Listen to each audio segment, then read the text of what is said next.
Assalamualaikum warahmatullahi wabarakatuh. Saya Dara Ramadhani. Di sini saya akan mereview materi dengan mata kuliah penulisan berita dan artikel yang telah dipresentasikan oleh kelompok 4 pada pekan lalu. Dengan judul mendesain halaman koran serta pentingnya pemilihan judul, teras atau lead, dan diksi pada berita. Untuk materi yang pertama, saya akan menjelaskan mengenai rubrik dan subrubrik dalam halaman koran. Nah, yang pertama itu rubrik. Rubrik merupakan bagian dari kepala karangan atau ruang tetap, baik yang terdapat di dalam surat kabar maupun majalah. Rubrik juga diartikan suatu halaman yang mempunyai kepala halaman atau kop yang berada di dalam media cetak koran, tabloid, majalah, buletin, dan lain-lainnya. Istilah rubrik dikenal di media cetak surat, kabar, tabloid, dan majalah. Nah, ada beberapa pengelompokan rubrik dalam surat kabar menurut Albert F. Henning, yaitu pertama ada berdasarkan waktu terbitnya surat kabar, terbagi ke dalam 4 bagian. Yang pertama ada surat kabar harian atau daily newspaper. Jadi surat kabar ini waktu terbitnya itu setiap hari sekali. Yang keduanya ada surat kabar mingguan atau weekly newspaper. Nah, ini masa terbitnya itu setiap seminggu sekali. Dan surat kabar 2 mingguan atau bulanan. Dan yang terakhir itu ada tabloid, adalah surat kabar yang berukurannya format lebih kecil dari ukuran yang biasa atau standar. Nah, nomor 2 itu menurut berdasarkan isinya, surat kabar dibagi ke 2 bagian. Yang pertama itu ada quality newspaper. Contohnya itu seperti Kompas, Republika, Pikiran Rakyat, dan sebagainya. Nah, yang keduanya itu ada yellow newspaper, adalah surat kabar yang isinya khusus membicarakan desas-desus, gosip, dan sebagainya. Lanjut kita ke bagian subrubrik. Subrubrik adalah bagian yang lebih spesifik dalam suatu rubrik. Nah, mereka ini membagikan topik atau tema rubrik menjadi bagian-bagian yang lebih kecil atau lebih terinci. Nah, untuk apa sih? Agar membantu pembaca untuk menemukan informasi yang mereka butuhkan dengan lebih mudah. Nah, cara menentukan rubrik dan subrubrik. Yang pertama itu ada identifikasi topik utamanya. Yang kedua ada membagikan topik utama. Yang ketiga memperhatikan minat pembaca. Yang keempat sesuaikan dengan isi hariannya. Yang kelima terdapat pertimbangkan keterkaitan isinya seperti apa. Dan yang terakhir itu ada fleksibilitas.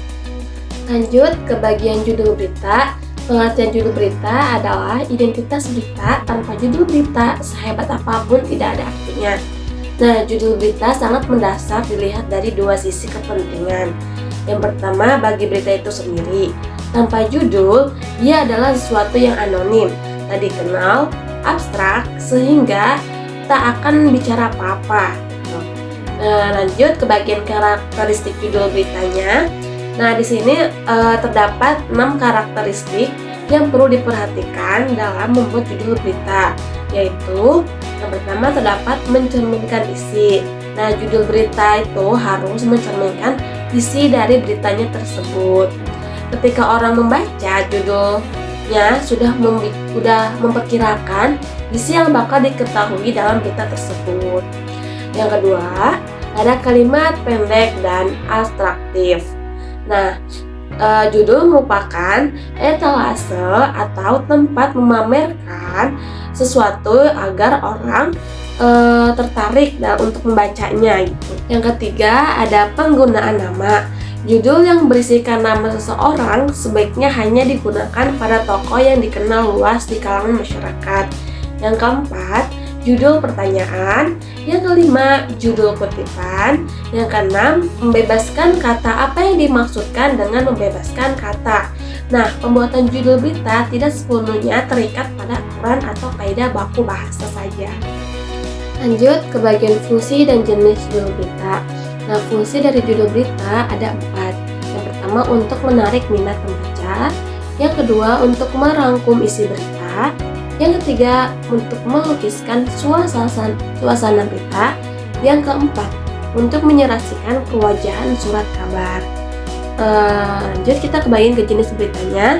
Jenis berita itu Yang pertama ada exaggeration, merupakan jenis judul yang berlebihan pada halaman URL, yaitu Uniform Resource Locator. Nah, yang kedua ada teasing, merupakan jenis judul yang mengolok-olok atau mencoba memprovokasikan seseorang dengan cara yang menyenangkan.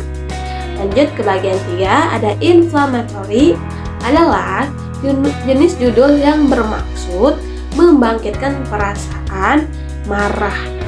Nah, lanjut yang keempat, ada formatting, adalah jenis judul yang terlalu sering menggunakan huruf kapital atau tanda baca, terutama huruf kapital atau tanda seru.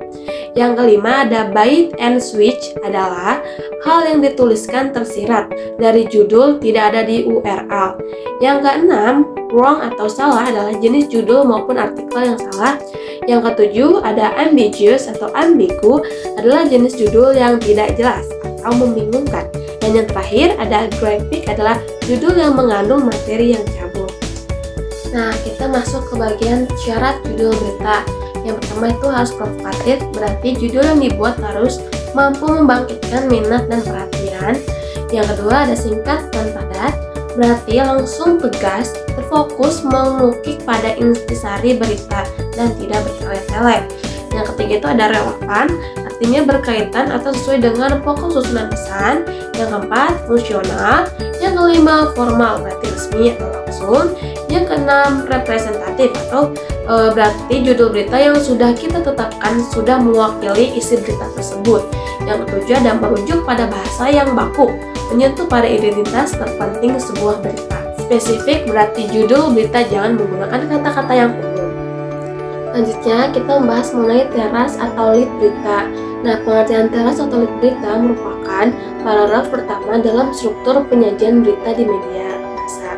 Nah, teras berita biasanya memuat berita penting dari berita dan memuat unsur 5W1H.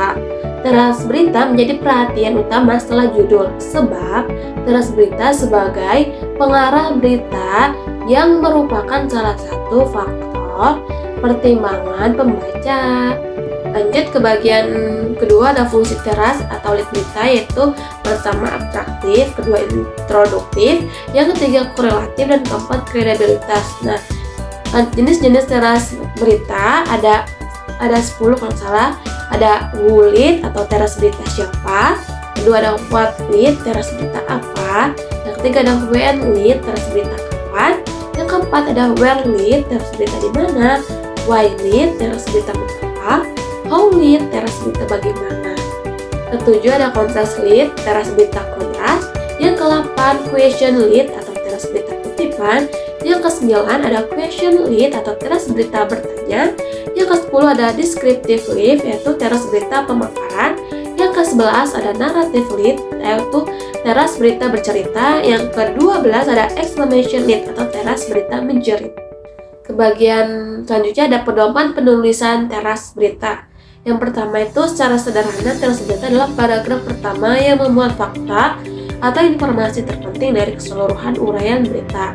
Nah, Persatuan Wartawan Indonesia atau PWI dalam kegiatan yang digelar di Jakarta pada tanggal 15 Oktober tahun 1977 menjelaskannya secara rinci dalam 10 pedoman penulisan teras berita.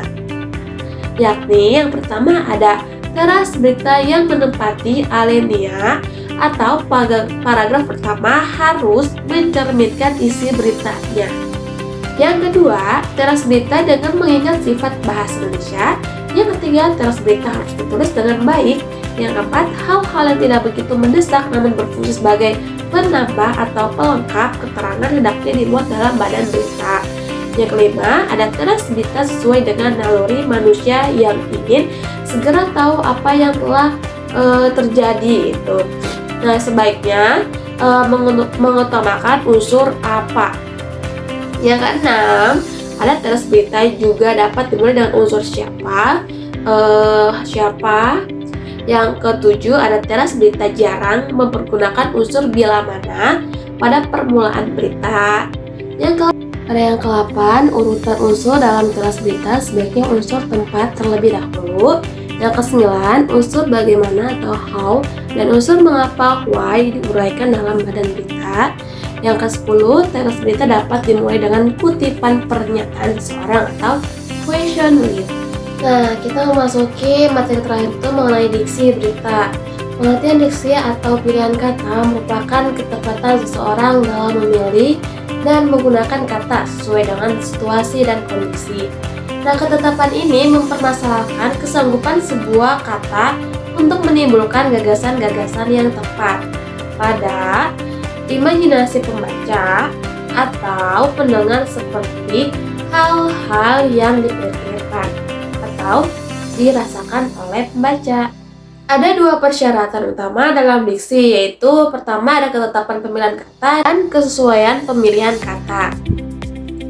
Nah, isi dari yang pertama itu ketetapan pemilihan kata, ada pemahaman kata sebagai simbol.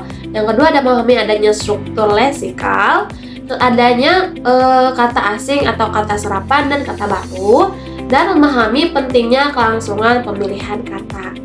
Sedangkan untuk yang kesesuaian pemilihan kata terdapat menyadari eksistensi dari bahasa baku dan bahasa non baku. Yang kedua ada menyadari konteks sosial bahasa. Yang terakhir itu ada menyadari eksistensi kata kajian dan kata populer. Mungkin untuk penjelasan mengenai learning journal pada minggu ini cukup sampai situ. Sekian dan terima kasih. Mohon maaf bila ada kata yang salah. Dan selamat menunaikan ibadah puasa.